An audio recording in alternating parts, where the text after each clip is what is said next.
Nah, yang secara alami ini kadang kita nggak siap. Banyak manusia nggak siap. Kalau itu datangnya secara alami. Kebangkitan itu datang secara alami.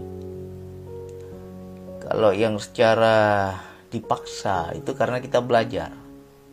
Jadi antara dua nih.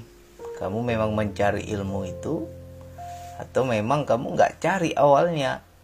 Tapi dengan adanya tempahan-tempahan dalam hidup, kamu mulai mengerti makna hidup sesungguhnya ya. Yang lebih bagus adalah ketika datangnya secara alami. Biasanya kita nggak belajar, tapi ya diajarkan oleh kehidupan.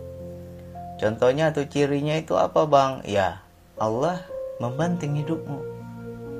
Apapun bentuk agamanya ya. Kalau kita di Islam ya Allah. Kalau teman-teman di agama yang lain ya masing-masing lah nama Tuhannya. Tuhannya ya menguji kita. Ya. Jadi bukan hanya orang Islam aja yang mengalami wilayah kebangkitan spiritual ini.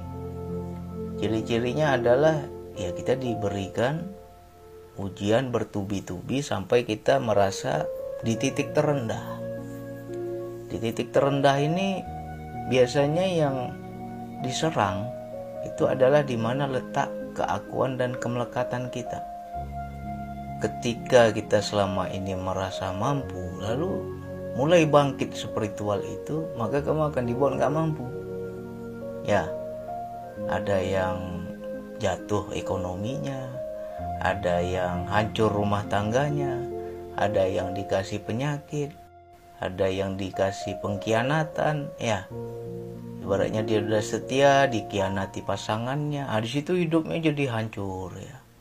Jadi sedih, jadi terpuruk, kita merasa ya dunia ini, hidup ini kayak nggak ada bahagianya lagi.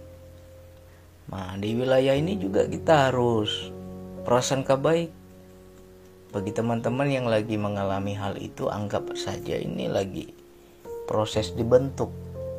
Di situ spiritual kita mulai aktif. Bagaimana kita dalam menyikapi hidup, bagaimana kita dalam memilih suatu pilihan, bagaimana kita mengaktifkan ya ibaratnya lebih aktif kepekaan rasa kita ya dalam menentukan pilihan ya, dalam memilih, dalam mengambil suatu keputusan. Kita itu akan lebih dengan kepekaan rasa kita. Jadi nggak seperti dulu ya. Kalau dulu mainnya logika, pikiran. Nah kalau sekarang dengan kesadaran.